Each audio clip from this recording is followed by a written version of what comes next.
Welcome to Modern Psychedelics, where we explore the transformations made possible through intentional engagement with psychedelics. This podcast will help you integrate high consciousness living into the everyday and deepen the work ignited by altered states.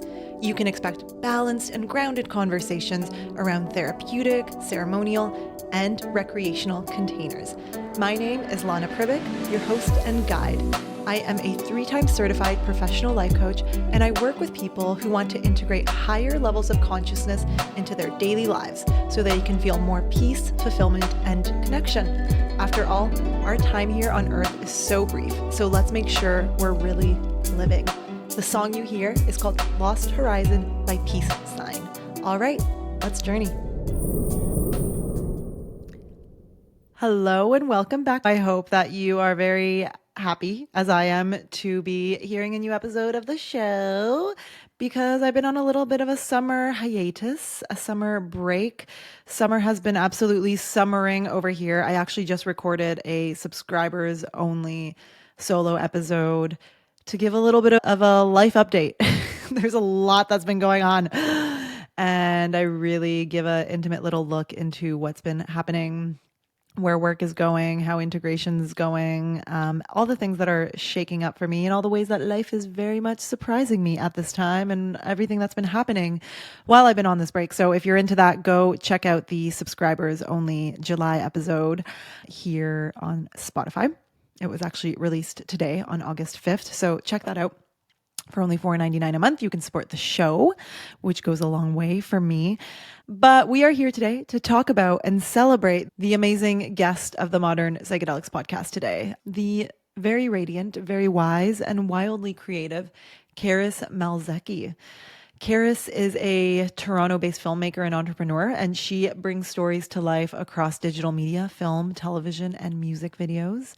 I know Karis IRL in real life, and she is incredibly, incredibly talented. She's worked with artists such as Bombay Bicycle Club, very cool, and television host 𝐒𝐞𝐚𝐫𝐜, and she's also produced her own short film, On the Water.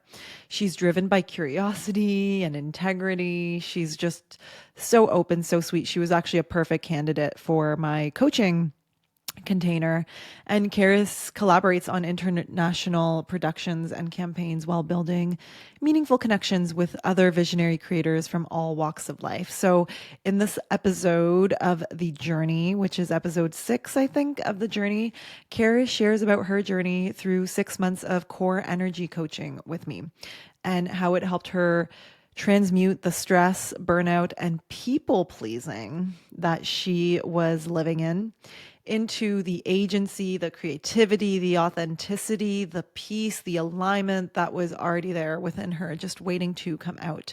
We did some beautiful work together. Karis is very expressive and does a great job of communicating the nuances of her process with you guys. At the end of the day, we talk about what it means to live authentically and those subtle yet powerful shifts that happen when we stop trying to be good, when we stop trying to be the good girl, when we stop trying to be liked by everyone, and instead we start being real to ourselves, honoring ourselves, and the flow of creative energy that comes from that space.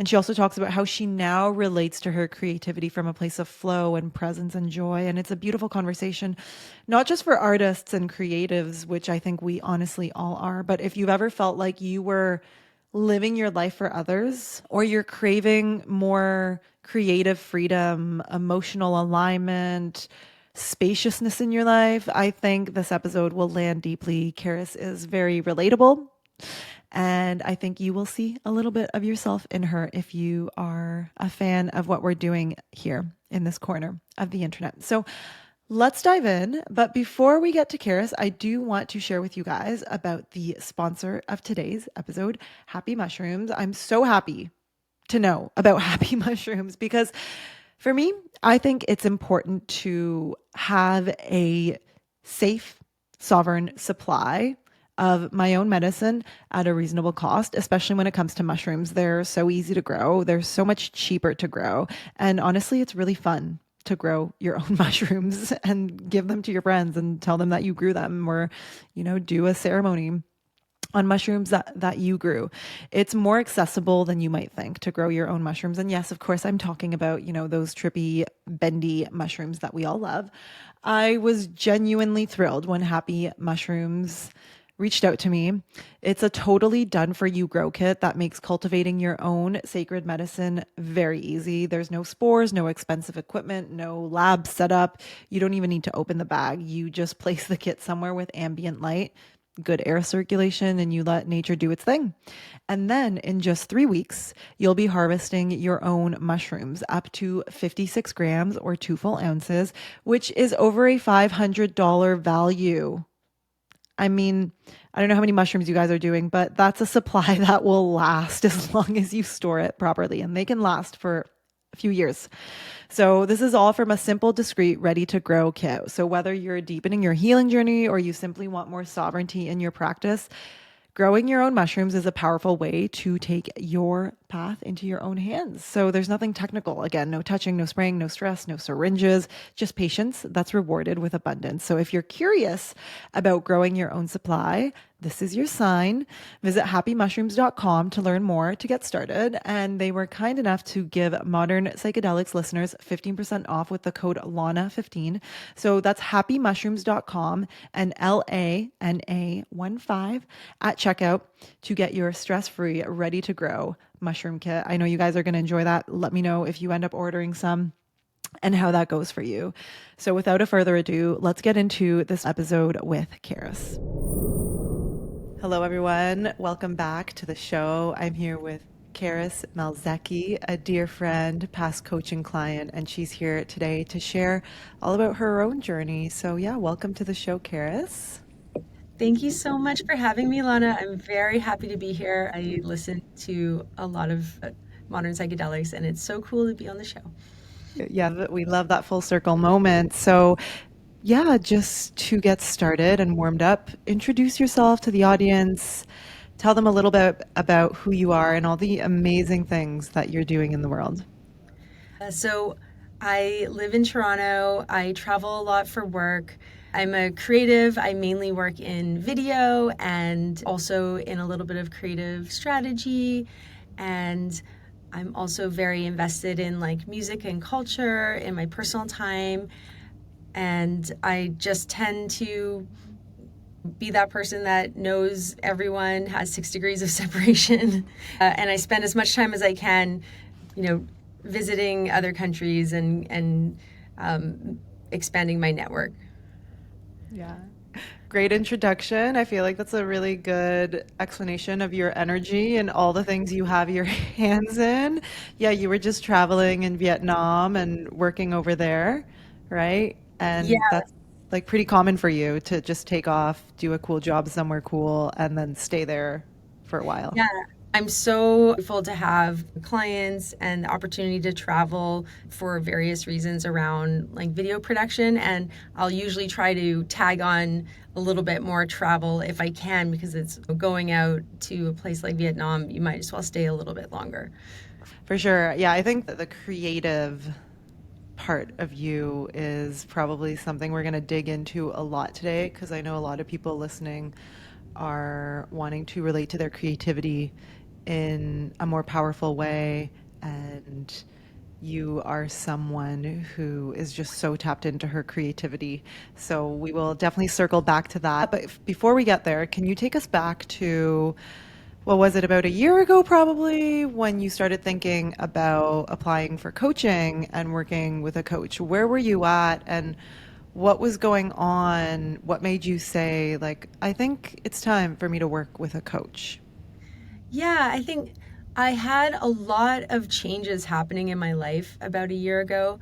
One of the biggest things, I am very career oriented, was that a company that I founded and had been running for 6 years was being essentially acquired by a larger creative agency. And so that was creating a lot of both opportunities, but also tumultuousness because I was entering a totally new place and I had a new set of coworkers, a much larger group, also just different clients. And then on top of that, I had recently moved and my home was kind of in shambles, like my new home wasn't ready. And I had a lot of great things going on in my personal life, but I felt like there was very little balance to my everyday. And I kind of felt this extra level of stress and kind of unhappiness that didn't seem to align with the amount of good things in my life. And I wanted to find a way to appreciate things more. I also was entering, and I'm still on this path, a more kind of spiritually oriented part of my life, where I'm becoming a lot more open to finding out more about myself and not being against anything that I encounter, as far as like, maybe I used to be very much against the idea of practicing any type of religion, and I think it kept me from actually getting to know some practices that would benefit me. So I was in this place where I was meditating a lot and thinking a lot about how to become more authentic in the world. And I really just needed someone to work with. So that's when this serendipitous opportunity to work with you came up. And at first I was very scared because I thought, like, it feels like a big step. I'm not someone who usually asks for help. So it just seemed like, why would I ask someone to focus on me for months at a time? Like, it almost seems like selfish. So yeah, I decided that was definitely one of the types of reactions that was keeping me from enjoying all of the good things in my life, and I should just move forward and work with you. I love that you brought up that it felt selfish for you to focus on yourself in that way, because that was such a big theme for our work together. Was it seems selfish to focus on myself. And that's the beautiful thing about saying yes to coaching or saying yes to something, anything for yourself, whatever it is by just taking that step, you're starting to shift the narrative, break up the story, and create a new story for yourself. So it sounds like you were in this place where there was a lot of things going on in your life, lots of transitions and changes, lots of shifts, and with that came so many amazing opportunities ahead of you. But because of the stress and the overwhelm that you were feeling, it was creating this lack of balance in your life that was keeping you from being able to fully express and explore and utilize your energy in the way that you wanted to for all of these opportunities that were ahead of you. Is that fair to say? Yeah, you really summed it up. Yeah. Okay. And for someone like you who's a creative, right, it's so important for you to take all the opportunities that come your way that feel exciting to you. So you said yes, you got over this idea that it was going to be selfish. You did the thing that felt courageous, you did the selfish thing. What was most surprising to you at the very beginning stages of going on a 6-month coaching journey? I think the most surprising aspects of it were how smooth the landing was, in a way. I remember I took a screenshot of myself, which I just checked out on our first meeting because I wanted to remember it. And I was sitting in a park in Amsterdam, next to a bike I had rented. And I was sitting in the sun, and it was like my first day off in like maybe 8+ months of very Remember intense that. work. And it almost felt like the most healthy thing I could be doing that day. Even more so than, if I had found a beach chair or, in a Mai Tai. Like, this felt like giving back to myself. And I immediately started facing some of those false narratives that I had been telling myself about what I'm allowed to do and how I should be treating myself. And it was so easy to talk to you as well. Like, I thought we were going to have a very prescribed journey. And so it was really delightful and a little bit daunting at first, but in a very good way, to see how open-ended it could be and how we were going to truly explore where we needed to explore, like in a very intuitive way. And I thought that was amazing because we'll talk about it more later, but it's just so, it really takes you to the places you need to go, almost like a river. Yeah, beautifully said.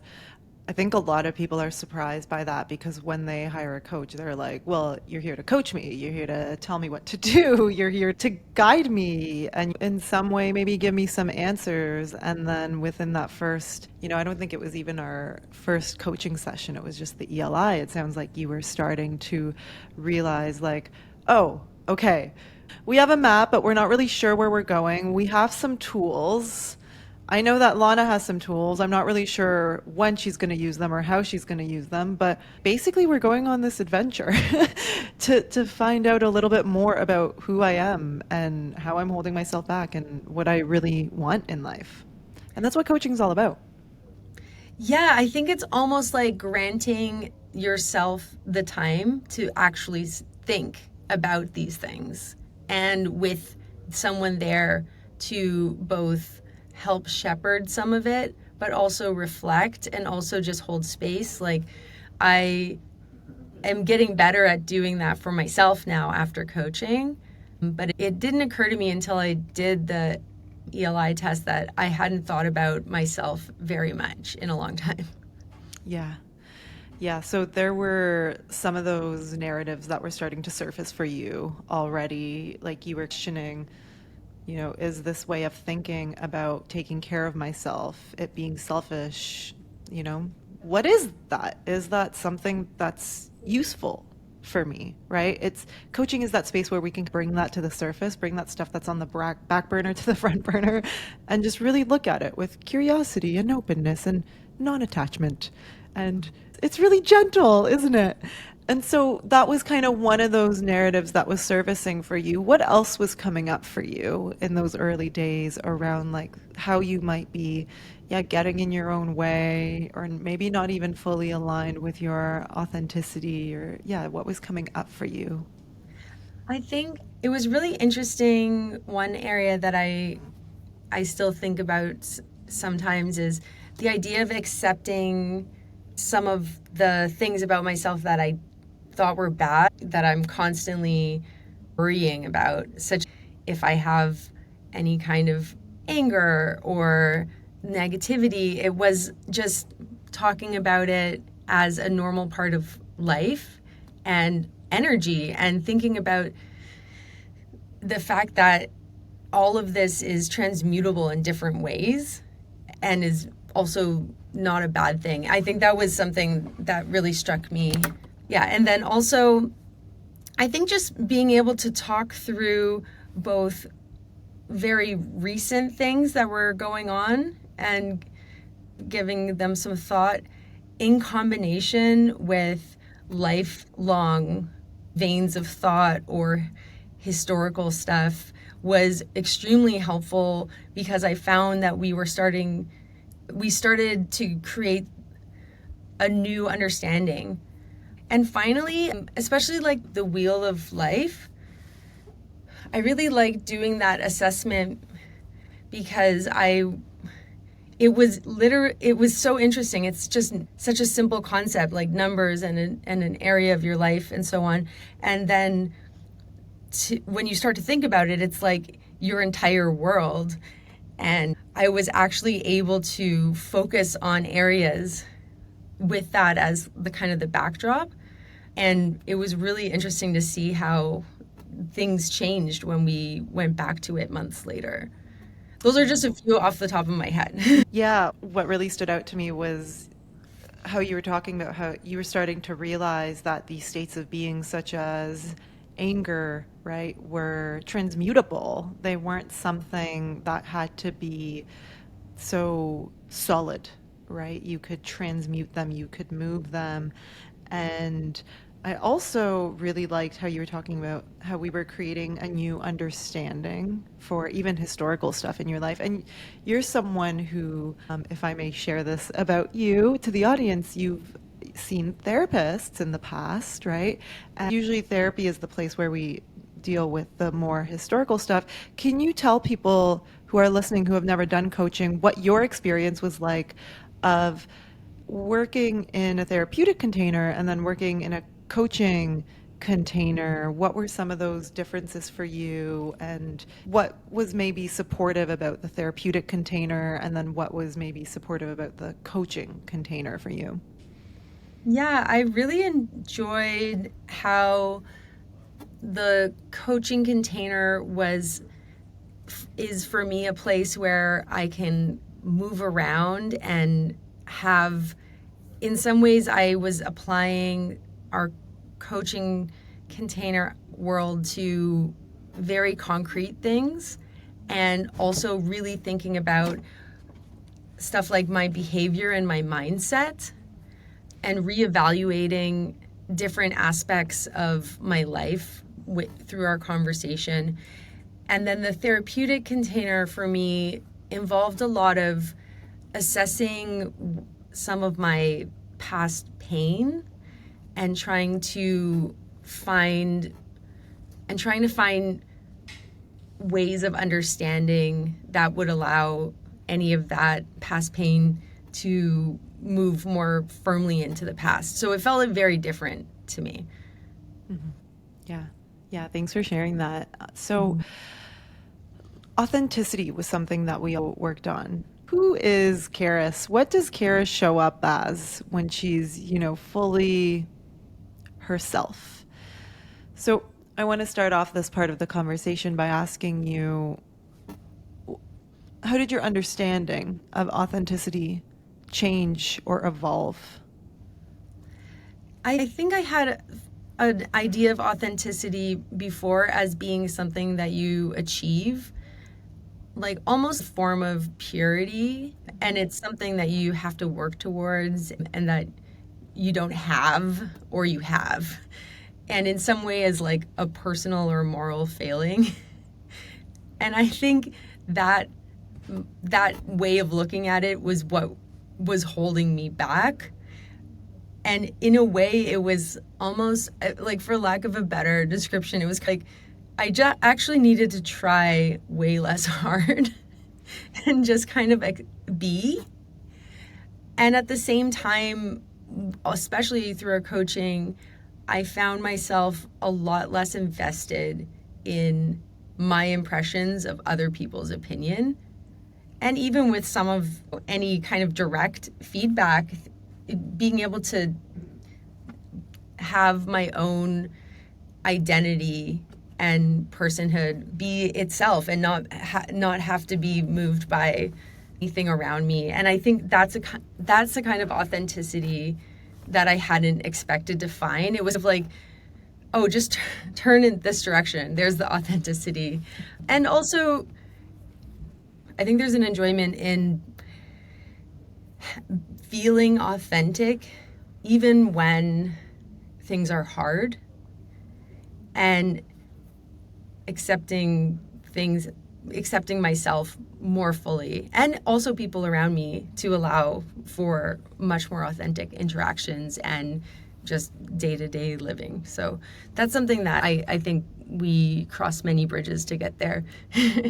Yeah, beautiful. It's interesting the way you're talking about how your understanding of authenticity has evolved from this very level 2 perspective of you either have it or you don't. It's something you have to work towards. It's something you can tick off a box. It's something that you do. And it's evolved into this very level 6 understanding of authenticity. It's about just being present, existing in this moment. That is how you are authentic. And I think that actually comes directly from the module on authenticity, perhaps. That module, I was really into that module. Yeah, right. Because what it says in that module is the only person you can really be is you. There's no one else you can be, right? I think there's that too. Is I know it sounds kind of silly, but this aspirational aspect of I want to be glamorous or beautiful or successful. I think facing some of negative self-views and getting past them is part of that authenticity, and feeling just kind of with the end goal, honestly, of just enjoying being alive, as far as I'm concerned. Yeah, beautiful. Yeah. And how has this evolution of what authenticity means to you, how has that come into your creative process? In other words, how is your authentic self showing up to the creative process now versus when you were looking at authenticity in that other way? I think what I've discovered as I've become more and more authentic in kind of my everyday life and in my interactions with both my internal world and external world is that I'm able to actually enjoy a much more creative mindset than ever. I think one of the things that was holding me back in when I was more stressed out before we started coaching especially was trying to achieve something that my clients or people I'm working with or even on my personal projects that I considered some level of success. And so the authenticity allowed me to start to develop a new relationship with the creative process where everything is a conversation, is fluid, is moving between many different worlds and minds and communication lines. And I almost kind of felt like I was becoming like the genie in Aladdin when he gets really scary in the cave for a second and he grows really big and can like move planets around. I don't know. I just felt like more of the master of my domain in the sense of I could reach into my mind and take inspiration and have really interesting, authentic conversations with people and use all of the gifts that I have naturally and the skills that I've honed over many, many years to actually create things that have substance and to not be worrying about if they are good or if it's what people want and just allowing things to come to life essentially. Okay.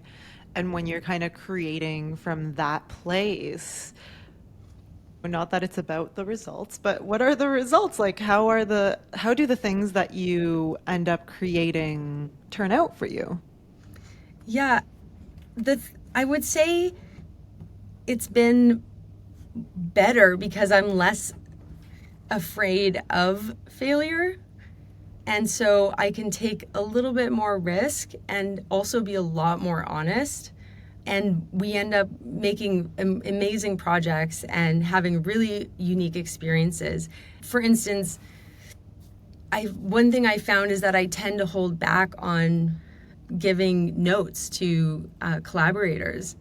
If I have some kind of concern about how they're going to take the note, or if I think someone else has a better idea, or even if I think I'm in too low of a position to be giving these notes, I've stopped worrying because at the end of the day, what I've discovered is that's an area like crafting visual language and crafting message and creating something for people to share is something that I'm very good at, and people don't want me to hold back. It's actually, I was making projects worse before and not actually giving them my whole self in a lot of ways. Interesting. Amazing. Oh, I love that. What's really coming through for me right now is all of these things that we're talking about here: authenticity, creativity, and presence. All highly anabolic, or they're all high consciousness states of being that, when one exists, it makes it so much easier for the other to exist. They all kind of work together and function together. When you're authentic and present, it's so much easier to be creative. When you're present and creative, it's so much easier to show up authentically to that creative process. What do you think about that? Yeah, I think that's it exactly. It's like one leads to the other and doors open. And although, everything is always a journey and there's times when I might feel more insular, or there's times when I might be super inspired. I feel like I have so much more agency now. For instance, the Vietnam trip that I was just on, it was 2 intensive work weeks in Singapore, filming for a large summit there. And then I decided to go to Vietnam to meet some colleagues and do a little bit of work, but also to look for inspiration and to expand my mind a little bit. And that was extremely intentional, and that was my way of actually promoting further authenticity, of testing myself being in a place where there was almost no English spoken, and going to museums and checking out, street food and fashion, and just really immersing myself. Like, that kind of stuff is part of my practice, and just being more aware of that and not worrying about how I'm not sitting at my desk doing my job is part of the authenticity. I love that you were able to prioritize that for yourself and really make it a point to feed yourself creatively and to feed your inspiration. I can't even imagine what will come out of that. The nice thing is, like, especially with talking with you over the last year, what I discovered is that I love just circling around things, and that I have this, I'm sure we all do, I have this like very rich kind of internal world, and I didn't even think about it. I've been so outward facing. So trying to feed my internal world and be with that space more is another kind of interesting outcome. Beautiful. Yeah, the internal will be reflected in the external. So yeah, the more that we water that garden internally, the more we also water the garden externally, because it's all energy. It all follows. So yeah, wonderful. So I feel like so far our conversation has been pretty like light, and we've been talking about all of these beautiful gifts that you've received from coaching and from just exploring your inner world and all the lovely stuff. But it wasn't all so easy and light. You really had to get over some, what do we want to call it? It's like people pleasing would be the term that most people listening would understand, which I think 80% of the clients that I onboard, this is their biggest energetic block. It's this idea of, I must put others first. I need to solve other people's problems. I need to give until I'm empty.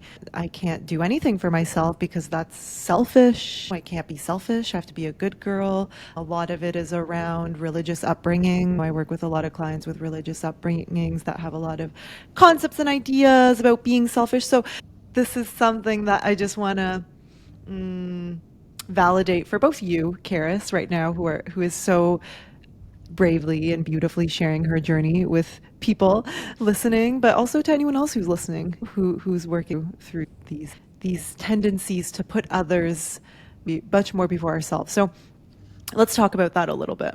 Yeah. Yeah. 'Cause I think that was like the big thing, right? It was showing up at work, it was showing up in the relationship, right?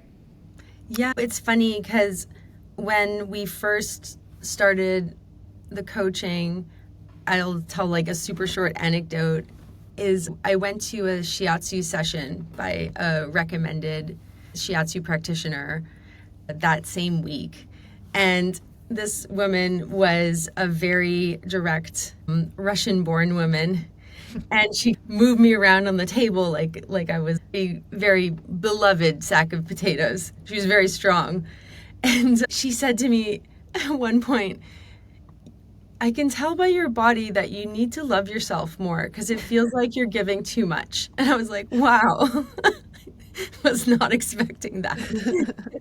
But I think what she was sensing is I had just gone through an intensive work period. I had been covering for a lot of people at work. I had been doing a lot of stuff for my family as well. And I had just been on just output mode. And it was a lot of people pleasing. And I normally do take good care of myself. Like, I do care about my health a lot. But I hadn't even noticed that I had let my physical health start to dwindle. So my skin was getting gray. I had like injuries that were like not healing quickly. Like my hair wasn't like cut, and I was in a lot of pain, like just achy and feeling inflamed. And I was like, that combined with talking to you made me realize that I had let things almost go too far. Like I think there are times when you do have to be more generous in life and patient, but I realized I hadn't put any kind of limit on what people could ask of me.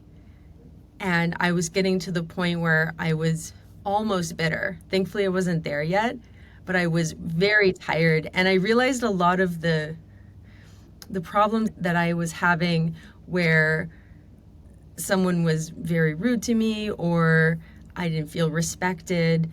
I realized regardless of how that person felt and whether they actually had any malice, I was ultimately allowing it to happen, and I needed to stop being so nice, I guess is the word, because it was to a fault where I was actually hurting myself.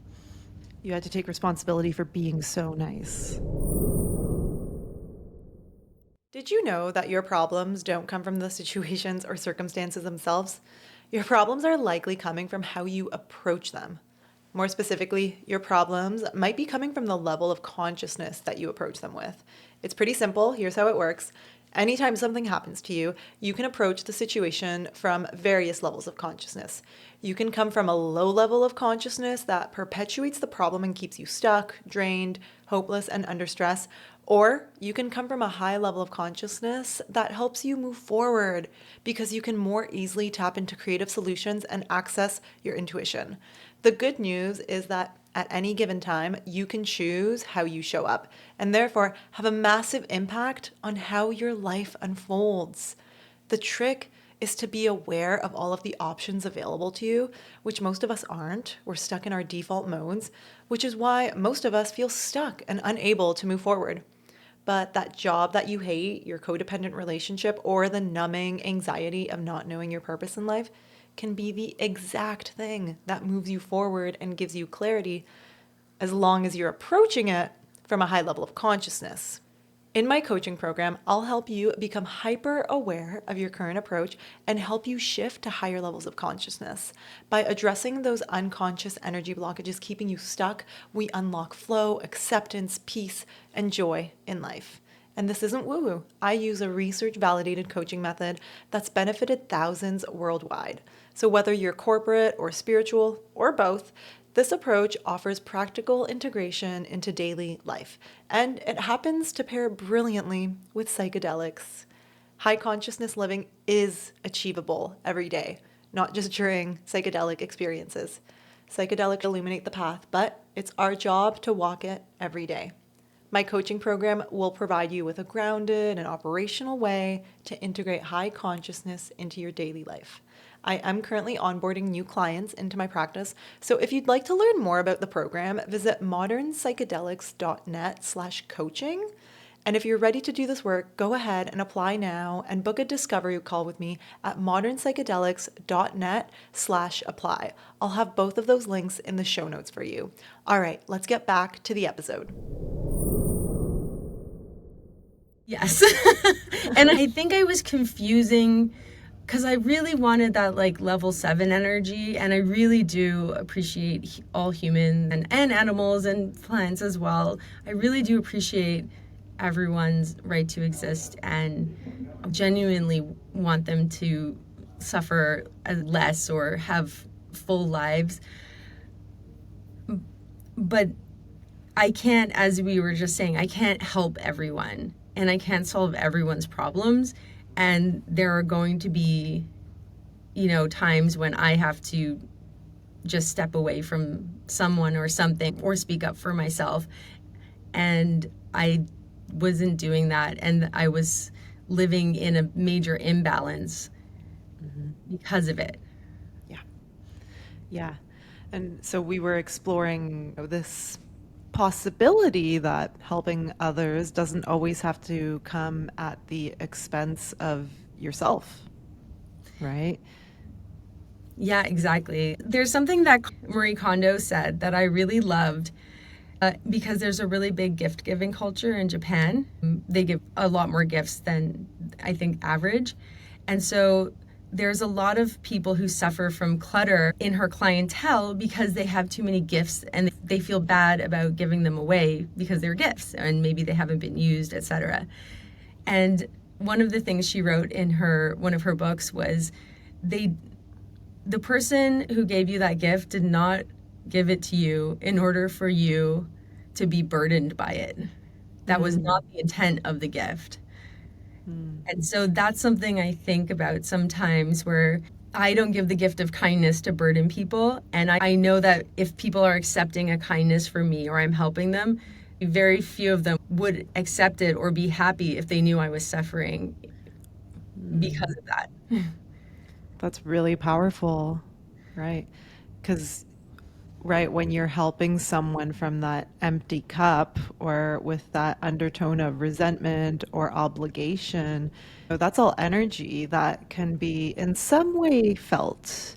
Even if people can't fully put it into words or fully understand it, there's still something about it that's felt like it, something feels off, right? They feel weird to receive.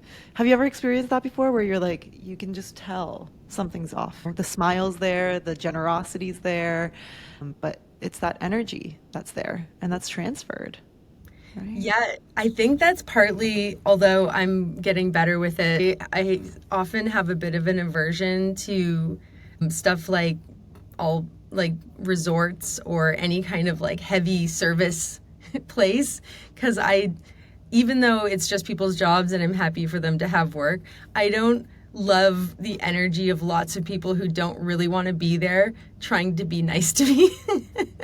It's like not, it's not really Yeah. my thing, but on an interpersonal level, that's even less good because at least Yeah. yeah, so 100%. I do, you know, and even in my work, because especially we do a lot of filming, I honestly believe that if you have a happy set, if you have people who feel good to be there, that the footage that you get and the stuff that you capture on camera will fully reflect that in a very Mm. nuanced way. Yeah, of course. Yeah. So, what has changed for you about how you approach service, giving, boundaries, and just managing your energy around all of that? I think one of the main things that has changed for me is to approach without any preconceived notions as much as possible, and to also do some, be more, especially through some diagnostic tools like the Wheel of Life or the ELI report. I'm starting to be able to have a better understanding of where I'm at any given time so that I can place myself. For instance, I got a call last night at 11:30 p.m. from a colleague who needed something immediately, and I was I had to do the work, but I started getting stressed out. But I at first I wasn't being honest with myself that I was not happy to be taking the call. And so I was started looking around. I was at home and thinking, looking for problems. Oh, that's messy, or what's going on here, or I have a stomach ache, or whatever. Just getting into that mode. And literally within 5 minutes, I was like, you know what? This call is going to happen no matter what. This has to happen. It doesn't have to be a regular occurrence. It has upset my equilibrium for the night, and it's unfortunate. And it is bringing up my stress response right now. Like I am feeling a little bit sweaty and I'm feeling a little bit sensitive. So I'm just going to take it easy, know that this is going to be over soon, and just take care of myself after. And that really lightened my mood a lot. Wow. That sounds like such a healthy, mature way to speak to oneself. Yeah, so that I wouldn't That's I self-awareness right there. That's how self-aware people speak to themselves, honestly, right? You're speaking to sure. yourself like the mature adult that you actually are, rather than through the wounded inner child, or like the programming that isn't even fully who you are anymore. You're showing up for yourself as yourself today. Yes. And you That's know level what? 7. Yes. I'm working. I really love the idea of just being and Yeah. Even um if you're stressed or uncomfortable, like the fact that you have self-awareness about it and the fact that you are able to catch yourself, to have the awareness, to then choose how to respond. You know, people want to think that, like, oh, living life from a level of consciousness, it's all good, it's all happy, it's all, no, it's all of it, it's everything, but it's your relationship to each moment of stress that changes. Yeah? yes. Yeah, it's the relationship. And I think that the agency that I mentioned is has been a really big part of my change and my finding a more essentially a more serene like day to day. Yeah. Amazing. Amazing. And you were talking about your stress reaction or your stress response. Tell us a little bit about, yeah, well, I know that you were like at an all-time low when it comes to stress, it sounds like, when we first started working together just because of everything going on. But how do you approach stress, work with stress? Look at stress. Do you have a lot of stress these days? What's stress like for you in the day to day, and how do you look at it? I feel like I'm in a place now where I still have stress that comes up, but I instead of thinking that the stress is born of me, so to speak, it's almost like I felt like my stress before was something that was wrong with me. And I was telling myself it was wrong to be stressed and I was ruining my day because I'm stressed now. And why am I such a stressed out person?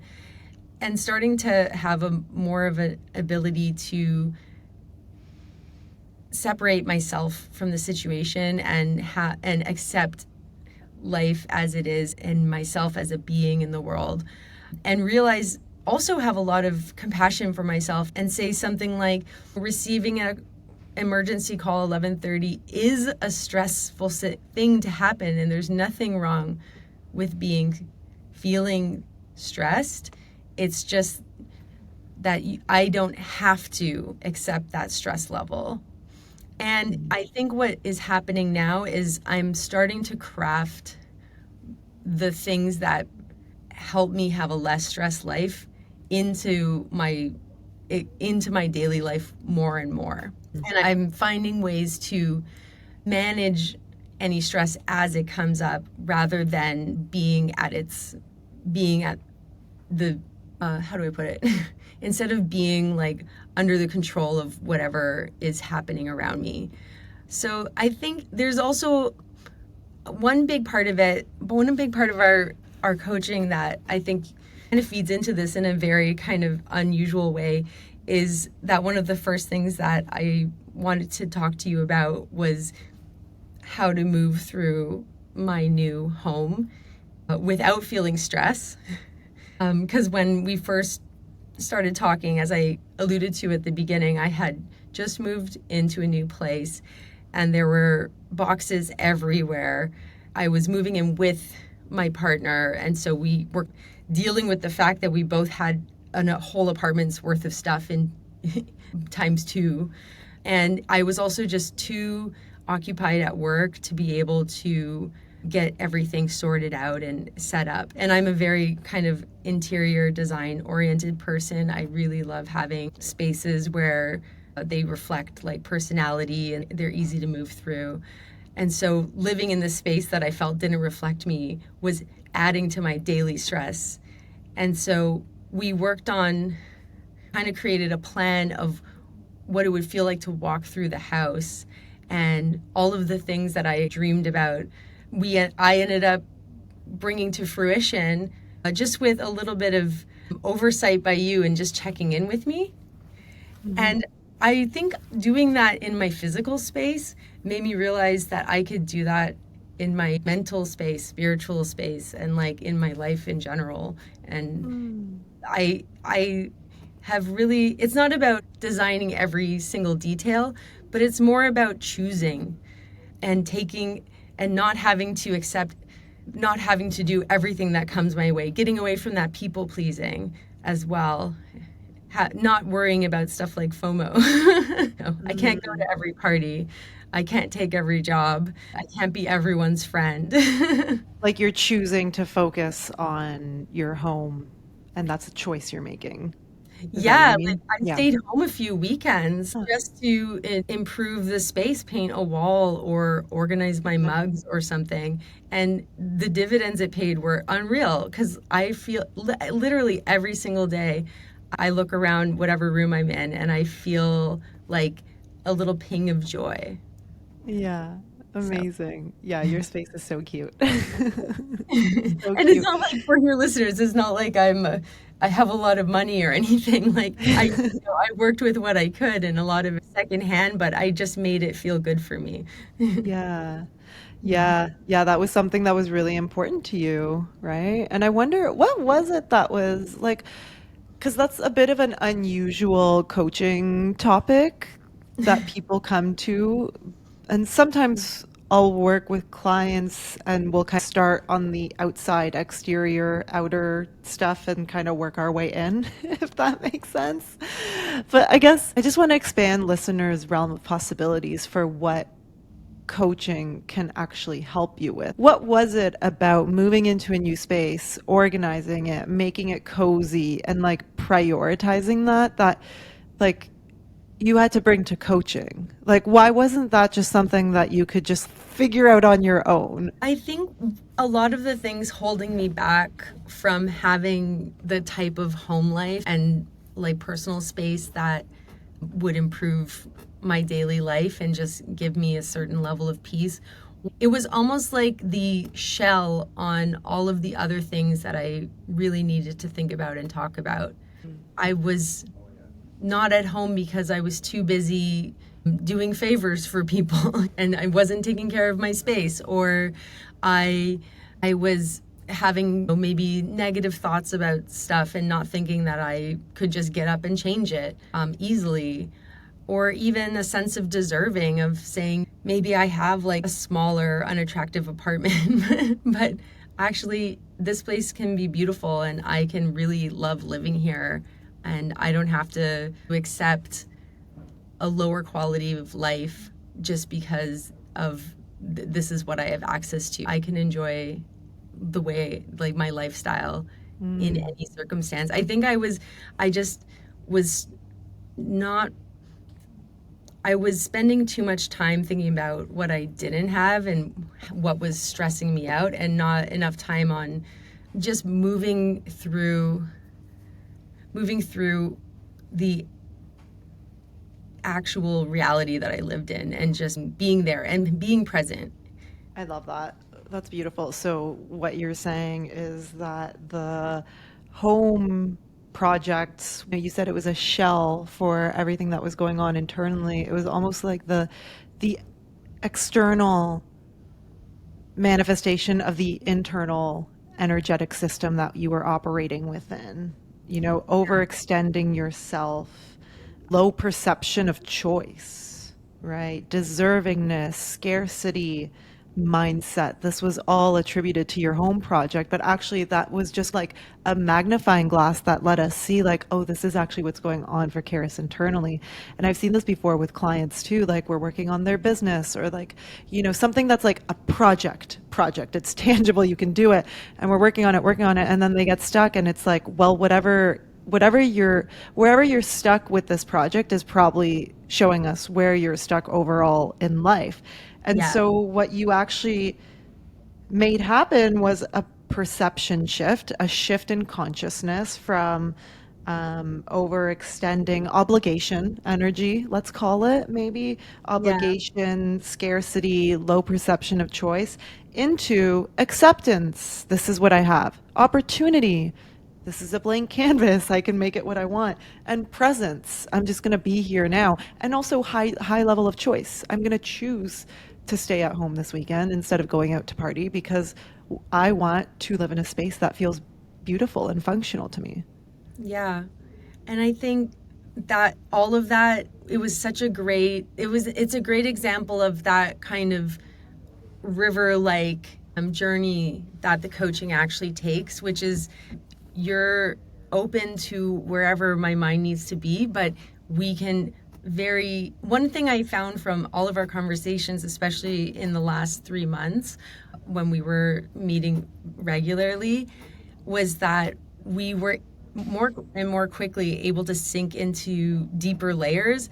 And by the last quarter of our each session, we'd be at some place that I didn't even know we were going to get there, because we were kind of going down this forest path from my perspective. And like sometimes suddenly there'd be like tears or something. And I feel like, how did we get from, Yeah. I need to paint the wall to this, which is cool. And I think that's the kind of approachability and kind of going in without any judgment and with an open mind that really good coaching and being very open to being coached can bring you. Yeah, it's a beautiful partnership. It truly Yeah. is, right? We created all of that together, Yeah. right? You as the expert of your life, me as the expert in the coaching process came together to coach your life and experience the magic of coaching. Yeah. Yeah. It is so magical, isn't it? Yeah, how you never quite know where you're going to end up, and it takes a lot of trust, presence, just by committing to the process of coaching, you're putting yourself into that that level of consciousness where you are trusting, where you are present, where you are curious, where you're creative, Yeah. right? So much creativity comes into the sessions themselves. Yeah, I find even knowing that you have this set of time over a certain amount of months that you'll be doing this, in a way, like that creates the new container for being open, being self-aware, and having time to think about things and experimenting too. If I can talk to you about something, why can't I talk to my coworker or my friend, or why can't I strike up a really honest conversation with someone on the street that happens to chat with me? I just felt like a lot of my conversations started becoming a little bit more authentic as well, in a very subtle way. Beautiful. Oh, I don't know, I'm feeling just so happy for you right now. Like, it's always interesting because being on the other side as the coach, you have an idea of, what your client has gone through, but having a chance to really sit down with you like this for an hour and really hear about it from your side. Just, yeah, thank you. Thank you from me and also from the listeners. I'm sure people are very, very expanded by listening to this. Well, thank you. I think I also realized I needed a bit more self-esteem, because I remember teasing with a friend of mine once who knows you, and he said, "Guess what? Lana spent hours with me and she still doesn't hate me." I must not be so bad. Who was that? Yeah, no, but I remember, I know I'm nice and like decent person and everything, but I think I was worried that I was like either boring or Oh my petty. goodness. I don't know. These are all the things going through my mind. That's so interesting. Yeah, because that's the interesting thing about, not to make this about me, because it's not about me, but just for 1 second, I guess it will be. As the coach, you have to be very neutral because you're a mirror for your clients. So that's the interesting thing that I have found about, sharing aspects of my own journey online, sharing, parts of my life online with people, is like sometimes I'm in the session too much.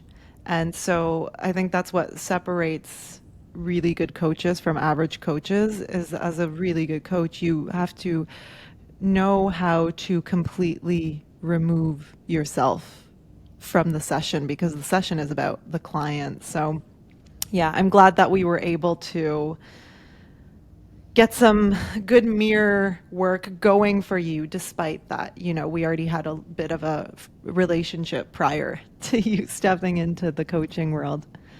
Yeah, Yeah, I think I didn't go on your socials while we were doing good. coaching. I missed all of your outfits, but that I normally check out. But I think it was nice. I really Yeah. appreciated the way that you showed up it was perfect for what I needed, and it really did allow me to be myself. Yeah, that's all you can be. That's Yeah. all we want you to be. Yeah. Now I know. Yeah, now you know. Now she knows. Amazing. Well, let's see. Tell us how you approach life in general today. How do you look at life? How do you approach life? How do you show up for life? Let's see. So these days, I'm feeling really emphatic in my everyday, and I'm actually at a point where I'm looking for little joys throughout the day. And I've developed some routines that previously I couldn't keep up. I would always let something get in the way. And now Amazing. it just feels normal. Like I do what I always dreamed about. I meditate every day. I stretch or go for a run every day. I spend time with my loved ones, and Mhm. I leave the office before dinner the majority of the time instead of 10 p.m. And those are Excellent. just, yeah, it's just a few things. Yeah. But I'm also trying to be more open to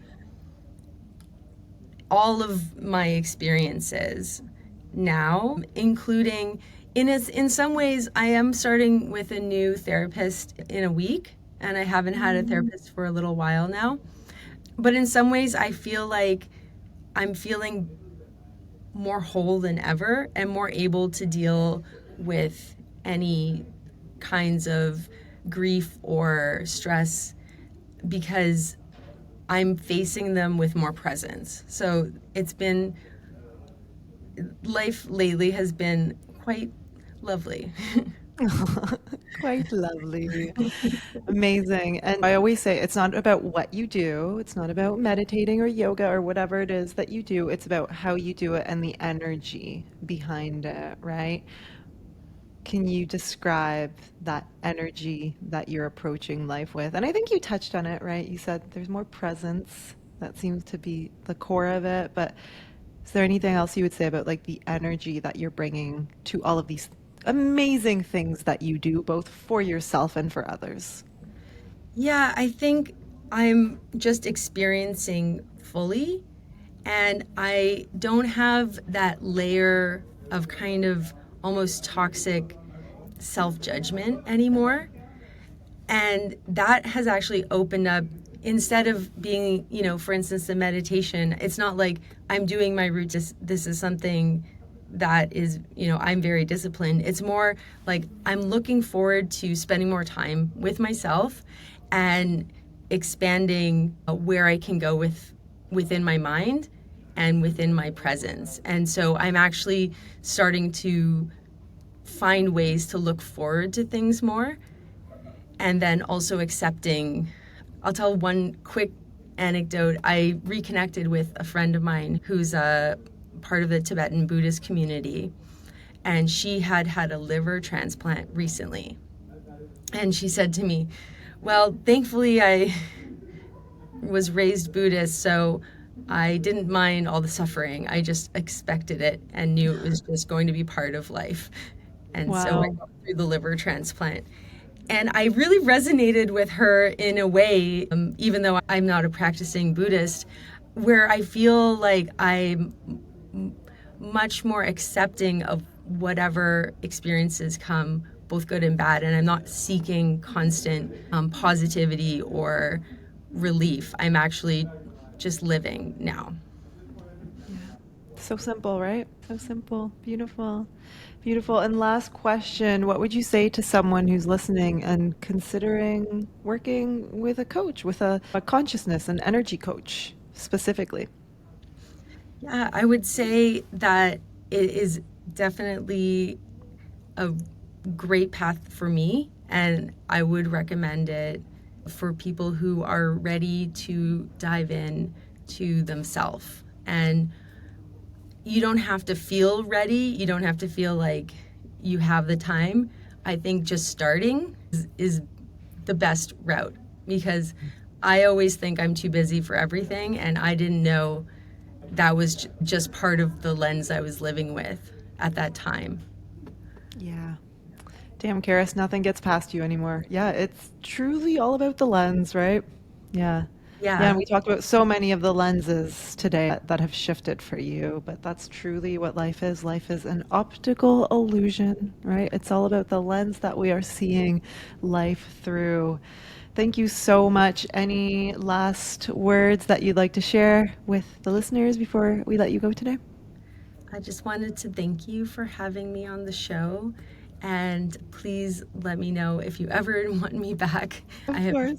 I loved working with you, and I'm so grateful that this is who you are and what you do. And I think that you give so much in a healthy way. And I really, truly respect you.